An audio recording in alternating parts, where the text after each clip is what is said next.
আজকে শ্বশুরবাড়িতে সবাইকে ট্রিট দিব। তো হ্যালো, আসসালামু আলাইকুম, welcome to our page Aladdin genie lifestyle. সবাই কেমন আছেন? আশা করছি ভালো আছেন, আমরাও ভালো আছি আলহামদুলিল্লাহ। ট্রিটটা কেন দিব সেটার জন্য পুরো ভিডিওটা দেখতে হবে। তো আমি, ননদ আর পাপাইটা মিলে চলে গিয়েছিলাম বাজারে। যদিও আমাদের যা যা লাগতো সেটা শ্বশুরকে বললেই এনে দিত, কিন্তু আমাদের একটা পার্সোনাল কাজ ছিল, তাই ভাবলাম ওইটাও শেষ করে আসি, বাজারটাও করে ফেলি। তো কাজ শেষ করে বাড়িতে এসে দেখি সব ধানের বস্তাগুলো বিক্রি করে দেওয়া হয়েছে। জ্যাঠা শ্বশুর আর শ্বশুর দেখিয়ে দিচ্ছিল, এক এক করে বস্তা গাড়িতে উঠাচ্ছিল আর নিয়ে যাচ্ছিল। এই ধানগুলো নিয়ে বাড়ির সবাই কম বেশি টেনশনে ছিল, কারণ বন্যা হলে যদি ঘরে পানি ঢুকে তাহলে তো ধানগুলো ভিজে যাবে। কিন্তু আল্লাহর অশেষ রহমতে ধান ভিজেনি, কারণ বন্যা হলেও পানি ঢুকেনি ঘরে। তো ধানগুলো সুন্দর করে বস্তা করে বিক্রি করে দেওয়া হয়েছে। আর এখন হচ্ছে সন্ধ্যা, আমরা বিকেলবেলা বাজার করে আসছিলাম, এসে কাটাকাটি করে সবকিছু রেডি করে নিয়েছি। এদিকে পোলার চালটা সেদ্ধ করে ভাতগুলো ঠান্ডা করে নিচ্ছি ফেনে। আর এই তো দেখতে পাচ্ছেন চিকেনটা আমি ম্যারিনেট করে নিয়েছিলাম আসার সাথে সাথেই। তো আজকে সবাইকে আমি ট্রিট দেবো হচ্ছে ফ্রাইড রাইস আর হচ্ছে গ্রিল চিকেন। তো ফ্রাইড রাইসের জন্য পেঁয়াজ, গাজর আর বরবটি সবকিছু সুন্দর করে কেটে কেটে নিয়েছি। আর এদিকে গ্রিল চিকেনটাও বসিয়ে দিয়েছি। আর এই চিকেনটা কিন্তু প্রায় 2 ঘন্টার মতো ম্যারিনেট করে নিয়েছিলাম। হ্যাঁ, এখন বলি কিসের জন্য ট্রিট দিচ্ছি। ট্রিটটা হচ্ছে আমি যখনই বাড়িতে আসি,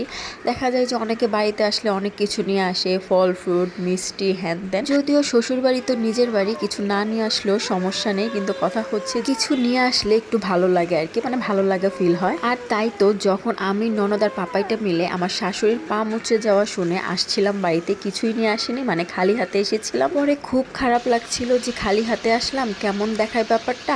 আচ্ছা ঠিক আছে, একটা কাজ করি, আজকে যেহেতু বাজারে কোনো একটা কাজে যাব, তো আজকেই সবাইকে নিজ হাতে কিছু একটা বানিয়ে খাওয়ানো যাক। আর ওইদিকে কালকে বাড়ির জামাই আসবে মেয়েকে নিয়ে যাওয়ার জন্য, আর তাই মা সব নলা ভিজিয়ে রেখেছে আজকে রান্না করার জন্য, কারণ নলা তো 2-3 বার জাল দিতে হয়। এই নলা রান্না করা নিয়ে জ্যাঠা শ্বশুরের কড়া আদেশ। যেমন ধরেন সকালের নাস্তা শেষ করে আমাকে পাশে ডেকে বসিয়ে বলতেছিল যে নলাটা যাতে 3-4 বার জাল দেওয়া হয়, ঝোলটা যাতে ঘন হয়। ভালো মানুষ বৃহস্পতিবার আসবে বাড়িতে সন্ধ্যার দিকে, তো জ্যাঠা শ্বশুর বলে দিয়েছে যে ও আসার সময় যাতে সবার জন্য মানে পার হেড 2 পিস করে নান রুটি নিয়ে আসে, আমরা সবাই মিলে রাইস উইথ চিকেন তন্দুরি। উপসি, এটা চিকেন তন্দুরি না, এটা চিকেন গ্রিল ছিল। এক্সাইটেড ঠেলায় বলে ফেলেছি ভুল। যাই হোক, যেটা বলছিলাম, যেটা শ্বশুর বলছিল সবাই মিলে রাতের খাবারে ও নান আনলে নান দিয়ে নলা প্লাস নলার ঝোল খাবো, কিন্তু আজকের রাতের খাবারে ছিল হচ্ছে ফ্রাইড রাইস আর হচ্ছে চিকেন গ্রিল। মাত্র তো সন্ধ্যার দিকে মা নলা টোলা নামালো, রান্না করবে, 3-4 বার জাল হবে, সেটা হচ্ছে কালকের রাতের খাবারের কথা আমি বলছিলাম। কালকেও না, মেবি পরশুদিন রাতের খাবার ছিল সেটা। তো আজকে আমি সবার জন্য খাবারের যে আয়োজন করছিলাম, এটা সবাইকে সুন্দর করে সার্ভ করছিলাম।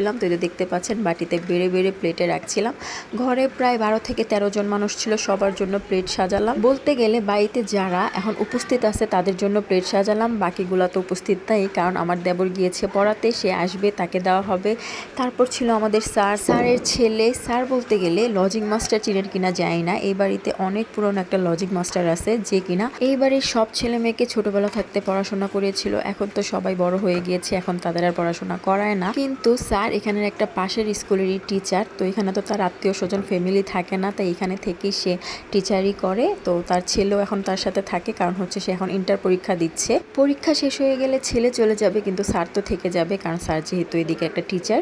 তো যাই হোক, এদিকে আমি সব খাবার সবার জন্য রেডি করে নিচ্ছিলাম, রেডি করে ফটো তুলেছি, তারপর হচ্ছে ভিডিও ক্লিপ নিলাম। তারপরে আমার ননদ সবাইকে ডাকাডাকি শুরু করলো আসার জন্য, খাওয়ার জন্য। তো সবাই তো তার চিল্লাচিল্লি শুনে এসে বলতেছে এত চিল্লাচিল্লি করতেছে কেন, কিন্তু আমরা তো আমাদের খাবার রেডি করে তাদেরকে ডাকছিলাম। তো যাই হোক, সবাই তো অনেক মজা করে খেয়েছে, এমনকি স্যার তো বলেছে যে এটা কে রান্না করেছে, আমি আরেকদিন মুরগি এনে দিব, আমাদের সবার জন্য আবার রান্না কইরো হ্যান ত্যান, মানে সবাই অনেক প্রশংসা করেছে আলহামদুলিল্লাহ। যেহেতু সরকারি গ্যাস থাকে না, তাই রাতের বেলা মা নামিয়ে দিয়েছিল গরুর মাংস।